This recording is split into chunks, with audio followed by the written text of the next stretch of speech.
نعرے تکبیر، نعرے رسالت، نعرے حیدری. بسم الله الرحمن الرحيم. الحمد لله رب العالمين والعاقبة للمتقين والصلاة والسلام على أشرف الأنبياء والمرسلين سيدنا ومولانا محمد وعلى آله وأصحابه أجمعين. قال الله تبارك وتعالى في شأن حبيبه إن الله وملائكته يصلون على النبي يا أيها الذين آمنوا صلوا عليه وسلموا تسليما. اللهم صل على سيدنا مولانا محمد وآله وأصحابه وبارك وسلم. My dear respected brothers and sisters and children, Assalamu alaikum wa rahmatullahi wa barakatuh.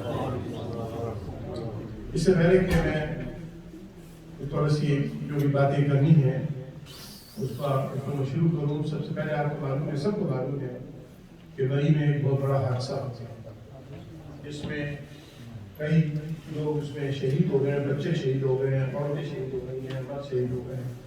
تو ہم اس کے لیے پہلے فاتحہ پڑھتے ہیں، انشاءاللہ اس کے بعد ایک دفعہ سب لوگ سورہ فاتحہ اور 3 دفعہ سورہ اخلاص پڑھ لیجیے. پلیز ریسائٹ فاتحہ اینڈ سورہ اخلاص 3 کریں.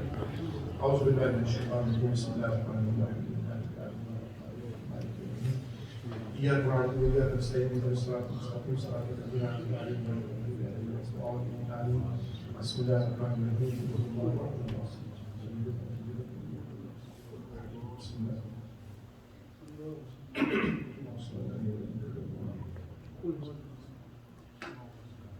یا اللہ جو ہم نے سورہ فاتحہ سورہ اخلاص کتابیں پڑھائی گئی، اللہ اس کو اپنی بارگاہ میں قبول فرما. اس کا ثواب نبی علیہ السلام کی بارگاہ بے کسبران حد توفیق پیش فرما. حضور کے وسیلے سے اس کا ثواب تمام انبیاء کرام صدیقین شہداء صالحین بزرگان دین پر پیش کرتے ہیں. پروردگار جو مری میں جتنے بھی لوگ شہید ہو گئے پروردگار اس حادثے کے اندر، برف کے حادثے میں، پروردگار ان سب کے ارواح کے لیے پیش کرتے ہیں حضور مقبول فرما.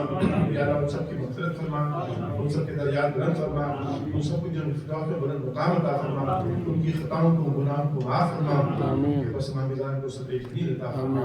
یا اللہ عالم اسلام میں جہاں یہ لوگ آباد ہیں، یا اللہ سب کو ہر قسم کے حادثات سے، نقصان سے، خسارے سے، معصیت سے، گناہوں کے ارتکاب سے، تیری نافرمانی سے، یا اللہ زمینی آسمانی بلاؤں سے محفوظ فرما. آمین. یا اللہ اپنے حبیب علیہ السلام سے ہم سب کو نبی علیہ السلام کی سچی کی اتباع کی توفیق عطا فرما. اللهم اغفر لحينا وميتنا وشاهدنا وغائبنا وصغيرنا وكبيرنا وذكرنا وانثانا. اللهم من احييته منا فاحيه على الاسلام ومن توفيته منا فتوفى على الايمان. ربنا اغفر لنا ولاخواننا الذين سبقونا بالايمان. ربنا اغفر لنا ولاخواننا الذين سبقونا بالايمان. وصلى الله تعالى على حبيبه محمد. الحمد لله نحمده ونصلي على رسوله الكريم. اما بعد فقال الله تبارك وتعالى في كلامه القديم وخطابه العظيم. اعوذ بالله من الشيطان الرجيم. بسم الله الرحمن الرحيم. وما يتبع اكثرهم الا ظنا ان الظن لا يغني من الحق شيئا ان الله عليم بما يفعلون. صدق الله العظيم وصدق رسوله النبي الكريم الامين. ونحن على ذلك لمن الشاهدين والشاكرين والحمد لله رب العالمين. میں نے آپ کے سامنے I have recited verse number 36 from Surah Yunus. Just 2 verses inshallah. اس کو مجھے ایکسپلین کرنا ہے اور وہی میری تقریر کا موضوع ہے. دیکھیں یہ میلاد شریف کا مہینہ ہے، میلاد شریف کا پروگرام ہے، سیرت النبی صلی اللہ علیہ وسلم کا پروگرام ہے.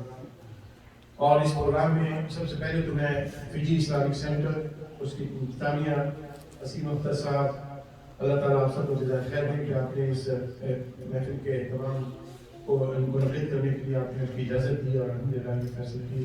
ہم سب کے لیے اپنی مسلمان کمیونٹی کے لیے صلاحیت ہے الحمدللہ استعمال ہوتی ہے. تو first of all very thankful to Fiji Islamic Centre and Asim Akhtar صاحب. اینڈ دوسری بات یہ کہ حضرت علامہ مولانا عبداللطیف نعمانی صاحب یہاں نہیں ہیں، اور جیسے کہ مجھے بتایا گیا کہ وہ اسپتال میں ہیں، تو دعا فرمائیں صاحب کی عمر میں برکت دے، ان کو صحت عطا فرمائیں اور ان کا سایہ ہم سب کو سلامت رکھے ماشاءاللہ. الحمدللہ we miss him. الحمدللہ وہ اس ہمارے اس علاقے کے اندر الحمدللہ جو خدمات سے انجام جو ہے اللہ تعالیٰ ان کو اس کی بہترین جزائے خیر ماشاءاللہ. Islamic association of western Canada اور جامع مسجد اور یہ اللہ کے زیر اہتمام کے پروگرام فجی اسلامک سینٹر کو منعقد ہو رہا ہے. کئی پروگرام ہوتے ہیں الحمدللہ، اور جب تک جامع مسجد اور یہ اللہ بنتی نہیں ہے تو فجی اسلامک سینٹر نہیں ہوگے پروگرام انشاءاللہ. اللہ تعالیٰ آپ کو اس کی کتنی جزائے خیر عطا فرمائے. اور اللہ تعالیٰ اسلامک ایسوسیشن اور کینیڈا کے تمام اراکین عہدیداران والنٹیئرس سب کے نام لینے میں ٹائم نہیں ہے. وسیع صاحب ہمارے مہمان ہیں, ان سے شریف ہمیں سنی ہے, تو مختصر انشاءاللہ اپنے لیے اور آپ کے لیے اللہ تعالیٰ کی بارگاہ میں کچھ ثواب حاصل کرنے کے لیے اور اپنی نصیحت کے لیے چند باتیں عرض کرتا ہوں.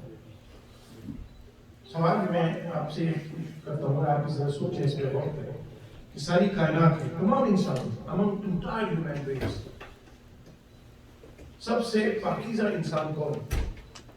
آپ سب کہیں گے کہ وہ اللہ کے انبیاء یا رسول, سب سے پاکیزہ, سب سے معتبر, سب سے سچے, سب سے زیادہ دیانتدار, اور جن کی زبان میں سب سے زیادہ اثر ہوتا ہے.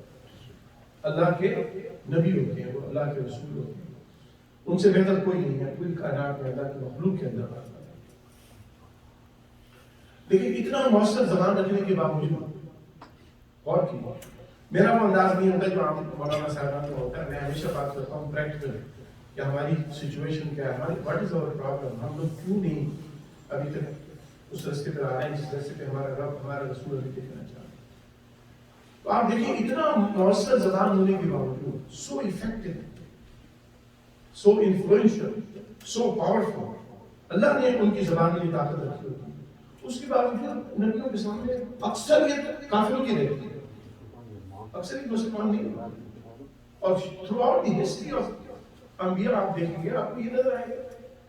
آقا علیہ السلام کی حدیث میں پاک ہے کہ قیامت کے دن اللہ تعالیٰ جب لوگوں کو بلائیں گے تو ان کے لیڈرز کے ساتھ بلائیں گے. اللہ نے قرآن میں بھی فرمایا قُلْ نَدْعُو مُنَاسِبْ بِإِمَامِهِ, اللہ نے فرمایا ہر قوم کو اس کے امام کے ساتھ بلائیں.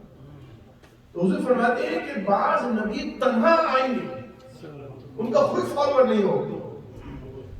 بعض نبی ایسے آئیں گے جن کے 1 2 3 4 5 10 15 20 فالوور ہوں گے, بعض کے ساتھ تھوڑے زیادہ ہوں گے, بعض کے ساتھ تھوڑے کم. حضور نے فرمایا میری امت سب سے وسیع ہوگی, سب سے زیادہ میرے فالوور ہوں گے.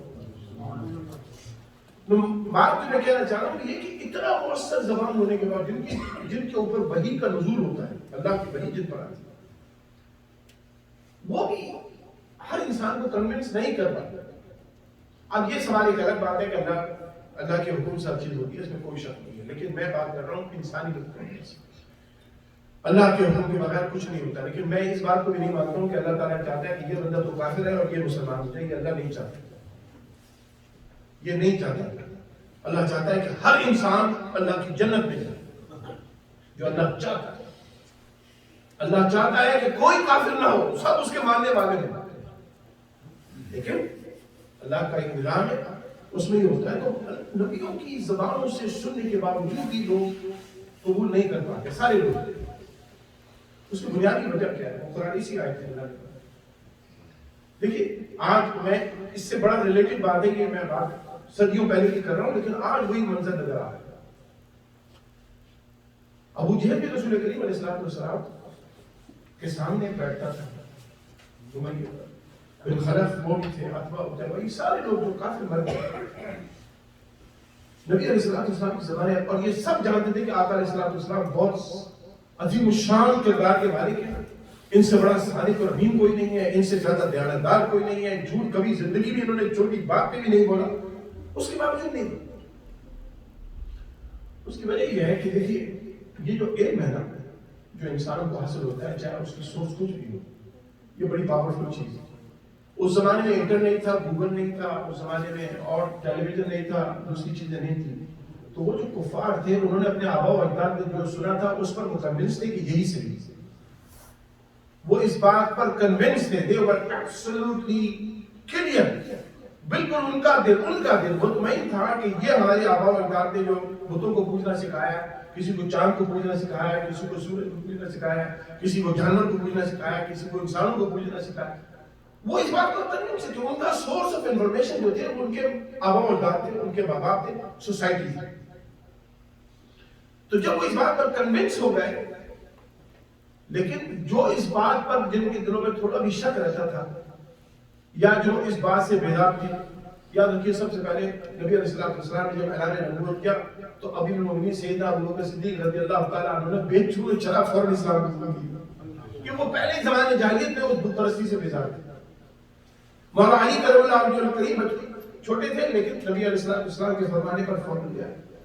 تو باقی لوگ جو دیر سے لائے کچھ لائے سیدنا عمر رضی اللہ تعالیٰ تو حضور کو شہید کرنے نکلے تھے.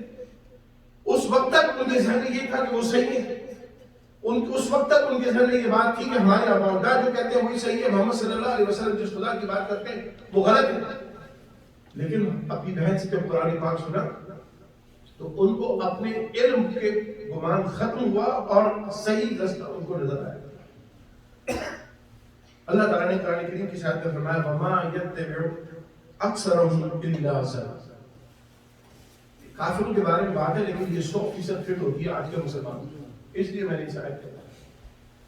اللہ نے فرمایا محمد صلی اللہ علیہ وسلم کہ آپ کے سامنے اتنے سارے جو لوگ آئے ہیں, مکہ کے قریش کے لوگ ہیں, عرب ٹرائبس کے لوگ ہیں, ساری دنیا کے لوگوں سے آپ مخاطب ہیں, آپ ساری کائنات کی طرف ساری دنیا کی طرف رسول بنا کے بھیجے گئے. اللہ نے فرمایا ان میں اکثر جو ہیں جو اپنے ظن کو فالو کرتے ہیں, يَتَّبِعُ إِلَّا ظَنًّا, وہ اپنے ظن جس کو انگریزی میں کہتے ہیں کنجیکشن, گمان, whims, thoughts, bias, all these is called ظن. یعنی انسان اپنے گمان سے کنجیکشن سے that's what they do. They follow what comes into their mind and they think what I'm thinking is absolutely right. اللہ تبارک و تعالیٰ نے فرمایا کہ اس میں اکثر کا لفظ استعمال فرمایا وَمَا يَتَّبِعُ أَكْثَرَهُمْ, ان میں سے اکثر وہ لوگ ہیں جو اتباع کرتے ہیں إِلَّا ظَنًّا, سوائے اس کے کہ اپنے ظن کنجیکچرز کی. اللہ تبارک و تعالیٰ نے فرمایا اب یہ جو ظن کو فالو کرتے ہیں, اپنے گمان کو فالو کرتے ہیں, اللہ تبارک و تعالیٰ نے فرمایا کہ إِنَّ الظَّنَّ لَا يُغْنِي مِنَ الْحَقِّ شَيْئًا.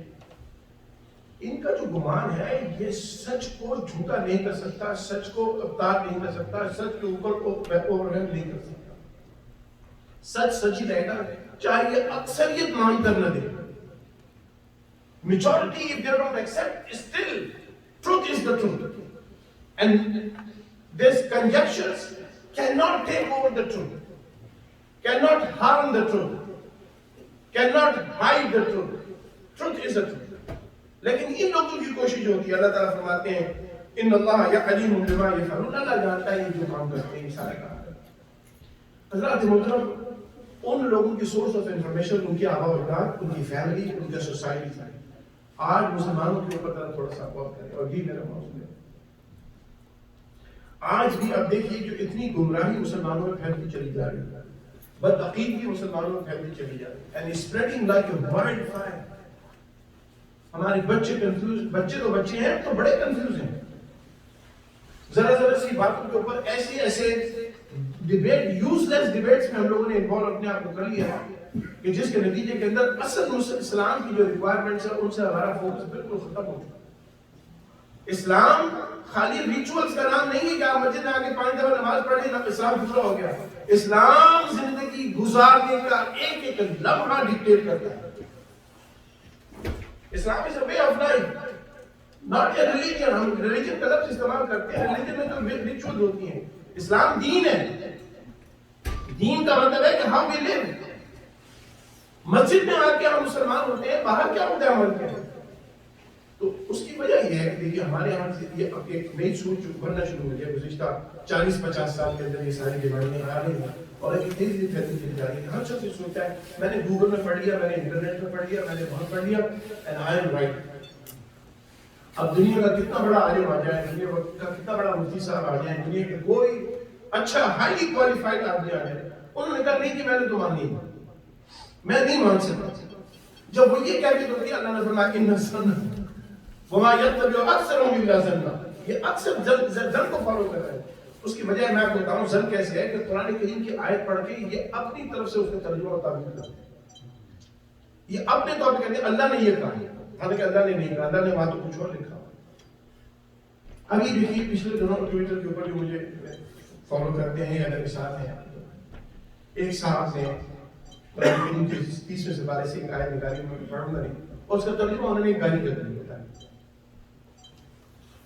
اور وہ کہنے لگے نہیں قرآن میں یہ لکھا. اب قرآن میں تو نہیں لکھا, لیکن میں نے اس کو کتنا دکھانے کی کوشش کی, نہیں ایبسولوٹ تم کہتے نہیں یہی. تو یار دیکھیے اسپیشلی جو ینگ بوائز اینڈ گرلز جو یہاں بیٹھے ہوئے ہیں, دیکھیے سب سے پہلے ایک مسلمان کا مزاج کیا ہوتا ہے وہ سمجھ لیجیے. مسلمان کا کوئی there is no opinion, there is no bias, there is no conjecture of a Muslim. If you call yourself a Muslim, مسلمان وہی کرتا ہے جو اس کے رب نے اس کو بتایا ہوتا ہے. زندگی کے معاملات ہوں، شادی بیاہ ہو، موت ہو، رشتہ داریاں ہو، بزنس ہو، مسجد میں ہو، مسجد سے باہر ہو، کوئی معاملات ہو، مسلمانوں میں لین دین ہو، کافروں کے ساتھ لین دین ہو، غیر مسلم میں آباد ہو، اسلامی ملک میں آباد ہو، اللہ نے ہمیں ہر جگہ پر زندگی گزارنے کا طریقہ بتایا ہے.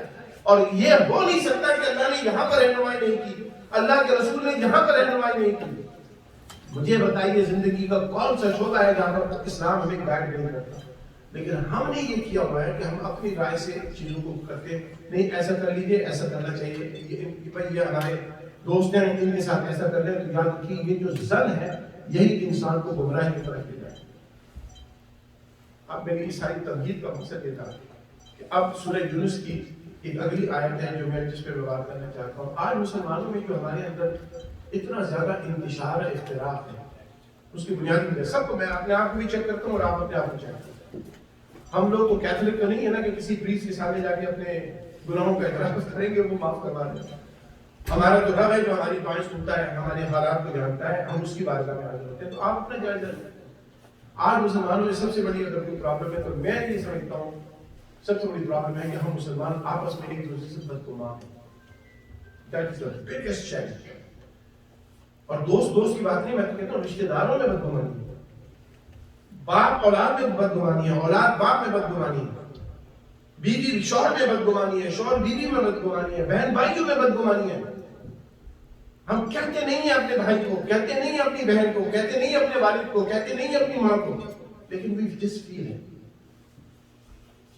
یہ جو ہمارے اندر بیماری ہے بدگمانی کی، اور خیال کر لینا اپنی طرف سے کہ بھئی یہ تو ایسے ہی ہے، اس نے یہ کیا ہے، اس نے یہ کیا ہے. تو یہ آج رکھیے مسلمانوں کی سب سے ہماری اپنی فیملیز کے اندر وہ انڈرسٹینڈنگ نہیں ہے، وہ محبت اور الفت نہیں ہے. تو پھر بتائیے براڈر سوسائٹی میں کہاں سے آ گئی؟ اللہ تبارک و تعالیٰ نے سورہ یونس کے اندر، اللہ تبارک و تعالیٰ نے قرآن کریم کے اندر ہم کو وہ ساری چیزیں بتا دی ہیں. کوئی ایسی چیز اللہ نے چھوڑی نہیں ہے جس کا ہمیں اللہ نے ہدایت نہ دی ہو. اب اللہ تعالیٰ فرماتے ہیں یا ایھا الناس، اے انسان. اب ساری انسانیت کی بات ہو رہی ہے. اللہ تبارک و تعالیٰ فرماتے ہیں قد جاءتکم موعظۃ من ربکم. اے انسانوں کی بات ہے، تمہارے رب کی طرف سے تمہارے پاس بہت بڑی نصیحت آ گئی. موعظہ مانے وارننگ دی ہے، موعظہ مانے نصیحت دی ہے، موعظہ مانے ایڈوائز دی ہے. اللہ نے فرمایا تمہارے پاس آ گئی ہے. اور یہ جو موعظہ جو ہے من ربکم، تمہارے رب کی طرف سے ہے. اور پھر فرمایا وشفاء لما فی الصدور. بس یہ میرا موضوع ہے، وشفاء لما فی الصدور. اور اس میں شفا ہے جو تمہارے سینے کی بیماریاں ہیں، سینوں میں بیماریاں. اور یاد رکھیے جنت میں ایک انسان چاہے کتنا بڑا مولوی ہو، کتنا بڑا پیر صاحب ہو، کتنا بڑا اس نے لوگوں کو پڑھایا ہو، جنت میں جب تک نہیں جا پائے گا جب تک کہ اس کے دل میں ایک بھی مومن کے خلاف بغض اور کینہ اور حسد ہو. سورہ عادیات کے اندر نے فرمایا وحصن ما فی الصدور. اللہ نے فرمایا میں جنت میں تم کو کینہ بغض کے ساتھ نہیں بھیجوں گا. تمہارے سینوں کو پہلے سارا اگلوائے گا اللہ تعالیٰ کہ دنیا میں تم اپنے ابا کے ساتھ یہ تھے، امی کے ساتھ یہ تھے، بیوی کے ساتھ ایسے تھے، شوہر کے ساتھ ایسے تھے، ہمسائے کے ساتھ ایسے تھے، عام مسلمانوں کے ساتھ ایسے تھے. وہ سارا اگلا جائے گا، وہ سارا سامنے آئے گا کہ دنیا میں کیا کرتے رہتے. اللہ اپنی مغفرت سے معاف فرما دے، اپنے کرم سے وہ الگ بات ہے اس کی. لیکن جنت میں انسان کینہ بغض حسد لے کر نہیں جائے گا، چاہے کسی کے متعلق ہو. تو اللہ نے فرمایا اس قرآن کے اندر، یہ قرآن کی بات، موعظہ کیا ہے؟ قرآن ہے. رسول اللہ صلی اللہ علیہ وسلم قرآن اور صاحب قرآن یہ دونوں موعظے ہیں. اللہ نے فرمایا اس میں شفا ہے تمہارے سینوں کے اندر جو بیماری ہے. اب سینوں کے اندر جو بیماری ہے وہ نہیں ہے جو سانس لینے کی تکلیف ہوتی ہے. اللہ نہ کرے کسی کو کووڈ ہو گیا تو سینے میں بیماری آ گئی، پھیپھڑے کمزور ہو گئے، کینسر ہو گیا، اللہ نہ کرے کسی کو، اللہ تعالیٰ سب کی حفاظت کرے. یہاں جو شفاء لما فی الصدور، یہ جو ہے یہ شفا ہے قرآن کریم اور رسول کریم علیہ السلام، یہ انسان کے دلوں کے اندر چھپی ہوئی بیماریوں کا علاج کرتا ہے۔ تو ہم قرآن بھی پڑھیں، بس بات ختم کریں، ہم قرآن بھی پڑھیں اور ہمارے دلوں میں ایک دوسرے کی بہت شرم آنی چاہیے۔ ہم قرآن بھی پڑھیں اور ہمارے لیے کوئی کسی کے لیے اچھائی کا پہلو کرے، ہم قرآن بھی پڑھیں اور ہمارے لیے اپنے رشتہ داروں کے لیے، دوستوں کے لیے، احباب کے لیے، عام مسلمانوں کے لیے، عام انسانوں کے لیے، مسلمان بھی چھوڑ دیں، عام انسان کی بات کریں۔ سیدنا زید رضی اللہ تعالیٰ عنہ رسول کریم علیہ السلام کی قربان کے حضور کی بڑے خوبصورت صحابی کبھی بھی زندگی پڑھی، میں کہتا ہوں اللہ نے ان کو وہ عزت، بہت کم لوگ ان کو پڑھتے ہیں۔ سیدنا زید رضی اللہ تعالیٰ عنہ تشریف لائے رسول کریم علیہ السلام کے سامنے آئے، صحابہ بیٹھے ہوئے۔ آقا علیہ السلام کو تو اپنے ہر صحابی کی کیفیت کا معلوم ہے، لیکن آج حضور ان کی کیفیت بتانا چاہتے ہیں سارے لوگ۔ حضور حضرت زید سے پوچھتے ہیں کیف اصبحت یا زید؟ اب دیکھیں حضور دیکھیں اور ہم اپنا کیفیت دیکھیں، ہم مسلمان ہیں۔ حضور فرماتے ہیں کیف اصبحت یا زید، اے زید آج صبح تم کس حالت میں اٹھے؟ What was your state of mind when you woke up? When you woke up, what was your state of mind? What you were thinking? تمہاری ذہنی کیفیت کیا تھی؟ زن کیا تھا؟ کنجنشن کیا تھا؟ باعث کیا تھا اگر باعث کوئی تھی؟ سیدنا زید رضی اللہ تعالیٰ عنہ فرماتے ہیں یا رسول اللہ صلی اللہ علیہ وسلم آج صبح جب میں اٹھا، اور دیکھیے یہ ایک صحابی کی کیفیت دیکھیے، روزانہ دن اسٹارٹ کرنے کی کیفیت ہے۔ آپ فرماتے ہیں میں روزانہ صبح جب اٹھتا ہوں تو سب سے پہلے اپنے دل کو چیک کرتا ہوں، اور میں اپنے دل کو چیک کرنے کے بعد یہ دیکھتا ہوں، آپ فرماتے ہیں یا رسول اللہ میں جب صبح اٹھا میں نے ایک بھی مسلمان کے متعلق اپنے دل میں بدگمانی کو نہیں پائی، ایک بھی مسلمان، ایک بھی مسلمان، رشتہ داری نہیں، دوستی نہیں، ایک بھی مسلمان کے خلاف اپنے دل میں نے کوئی رنجش، حسد، بغض، کینہ نہیں۔ یہی وہ زید ہیں رضی اللہ تعالیٰ عنہ۔ حضور نے فرمایا اے زید اپنے ایمان کی کیفیت سناؤ، بیان کرو، ایسا انہوں نے کیا جاگتے ہوئے بیداری، یہ خواب نہیں ہے، حضور موجود ہیں اور حضور کے سامنے کوئی فینٹیسی نہیں چل سکتی، اللہ کے رسول ہیں، اللہ کے نبی ہیں، سچ ہوتا ہے وہاں پر، سب سچ۔ حضرت زید ایسے آسمان کی طرف دیکھتے کہتے یا رسول اللہ صلی اللہ علیہ وسلم میں اللہ کی جنت بھی دیکھ رہا ہوں، دوزخ بھی دیکھ رہا ہوں، میں جنت میں فرشتوں کی چلنے کی آہٹ بھی سن رہا ہوں۔ یہ کیفیت کیسے حاصل ہوتی ہے؟ یہ خالی نہیں ہوتا کہ انسان اپنا نام محمد احمد عبداللہ رکھ لے، بات ہوتی ہے کہ زندگی ویسے گزارو جیسے رسول کریم علیہ السلام چاہتے ہیں، اللہ چاہتا ہے، قرآن چاہتا ہے۔ اور آج ہماری سب سے بڑی پرابلم مسجدوں کی آبادی نہیں ہے، میں صاحب بتاتا ہوں، جتنے لوگ پڑھتے ہیں اللہ تعالیٰ سب کو ہدایت دے۔ ہماری سب سے بڑی پرابلم یہ ہے کہ ہمارے دل صاف ہے، ہمارے دل صاف ہے۔ تو ہوتا کیا ہے جب دل صاف نہ ہو تو 50 آپ پوری رات سجدے میں پڑے رہیں، اللہ تبارک و تعالیٰ توجہ نہیں کرتا، پوری رات سجدے میں پڑے رہیں، پوری رات پورے سال روزے رہیں، پوری تقویٰ پرہیزگاری اختیار کریں، لیکن دل چونکہ کسی دوسرے مسلمان کے لیے صاف نہیں، تو یاد رکھو نہ تمہاری عبادت قبول ہے، نہ تمہاری ریاضت قبول ہے، نہ تمہاری لمبی داڑھی قبول ہے، نہ تمہاری لمبی کپڑی قبول ہے، نہ تمہاری شیروانی قبول ہے، نہ تمہارا عالم ہونا قبول ہے، نہ تمہارا فاضل ہونا قبول ہے، نہ تمہارا پیر ہونا قبول ہے، جب تک تمہارے معاملات انسانوں کے ساتھ نہیں ہوں گے، رب کے ساتھ ٹھیک نہیں ہو سکتے۔ انسانوں کے ساتھ معاملات ٹھیک ہے، اور انسانوں کے ساتھ معاملات کس کے ٹھیک ہوتے ہیں؟ جو دل کا فراغ ہو، جو معافی دینا جانتا ہو۔ میں یہ آپ کو بھی غور تو کریں، ہم ہر وقت اللہ تعالیٰ سے اللہ مجھے معاف کرتے ہیں کہتے ہیں کہ نہیں کہتے؟ کہنا بھی چاہیے، مسلمان ہیں، ہم گناہ کرتے ہیں، ہم سے غلطیاں ہوتی ہیں، ہم سے برائیاں ہو جاتی ہیں، اور پھر ہم اللہ سے معافی مانگتے ہیں، اور پھر یہ امید رکھتے ہیں اللہ معاف کر دے، اور جب کوئی میرے ساتھ زیادتی کرتے اور میں اس کو معاف نہ کروں تو یاد رکھیے رسول کی آواز کی بات کو ختم کروں، یوں تو پوری رات تخیر ہوتی رہے گی۔ میں اس کے لیے چاہتا ہوں اور جہاں بھی میں کہتا ہوں دیکھو اپنے معاملات کو مجھے بھی اور آپ سب انسانوں کے ساتھ، دوستوں کے ساتھ، رشتہ داروں کے ساتھ جنہوں نے تمہارے ساتھ زیادتی بھی کر دی ہے، دیکھیں جس نے کوئی آپ کے ساتھ کوئی برائی نہیں کی تو اس کو معافی دینے کا کیا سوال ہے؟ If somebody has done nothing wrong to you, then why you are going to forgive that person? اس نے کچھ کیا نہیں, معافی تو اس کو دینی پڑتی ہے, کس طرح زیادتی کی ہے کہ نہیں؟ آقا علیہ السلام کے میراج شریف میں آئے ہیں آپ, آقا علیہ السلام کی سیرت سن رہے ہیں, تو آقا علیہ السلام کی بات کو بھی تو مانو نا بھائی. آقا علیہ السلام کی نعتیں سن کر ہم گھر چلے جاتے, بڑے خوش ہو جاتے ہیں جناب. کیا فائدہ ایسی نعت سننے کا, کیا فائدہ ایسی تقریریں سننے کا, کیا فائدہ ایسے معاملات کو بھی کرنے کا, جب تک کہ انسان کا دل کی کیفیت ایسی نہ ہو جیسے آقا علیہ السلام چاہتے ہیں. رشتے داریوں کو جوڑی, بس سن لیجیے گا. میں نے ایک حدیث اس مسجد میں مجھے یاد ہے, میں نے پہلے بھی سنا ہے. حضور کریم علیہ السلام نے فرمایا لا يدخل الجنة قاطع, حضور کی حدیث ہے, صحیح حدیث, لا يدخل الجنة قاطع, رشتے داریاں توڑنے والا جنت میں نہیں جائے. حضور نے یہ نہیں کہا اچھا جو 5 وقت کی نماز پڑھتا ہو وہ اس کو ایکسیپشن ہے, جو بڑے پرہیزگار دیندار ہیں ان کو ایکسیپشن ہے. لا يدخل الجنة, it's an emphatic statement, unambiguous statement, very clear statement. لا يدخل الجنة قاطع, رشتے داریاں توڑنے والا جنت میں نہیں جائے.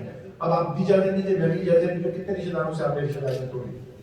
ذرا ذرا یہ رشتوں کی بڑی رشتے داریاں, بیٹوں کی رشتے داریاں نہیں, لڑکیوں کی نہیں, آپ نے رشتے داریاں کیوں؟ جہاں اللہ نے قسمت میں لکھا وہی ہوگا سب. انسان خوش رہے, اور رشتے داروں کے ساتھ خاص طور پر یاد رکھیں ان کا حق ہے. زکات میں سب سے پہلا ہے آپ کے غریب رشتے داروں کا. آپ مسجدوں میں دیتے ہیں الحمدللہ, آپ خود مسجدوں میں چندہ جمع کرتے ہیں, ایسی بات نہیں, لیکن یاد رکھو تمہاری فیملی کے اندر جو سب سے زیادہ مستحق ہے ان کا سب سے پہلا حق تمہاری دولت کے اوپر ہے. باپ کے لوگ سب بعد میں آتے ہیں, سب بعد میں آتے ہیں, رشتے دار پہلے آتے ہیں. اب اس نے زیادتی کی ہو پھر آپ اس کی مدد کریں تو پھر اللہ کی جنت کی عادت.